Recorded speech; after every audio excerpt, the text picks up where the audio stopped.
सेनुर लगा के डोली में अब चढ़ई के बाद मर जाइब तोहरे याद में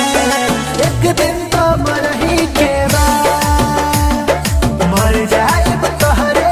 याद में एक दिन तो मरही के बाद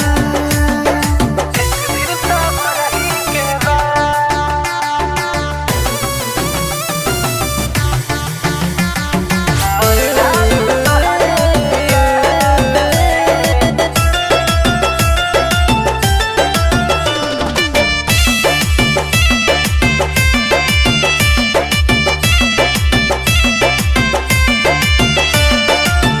दिल टूटला के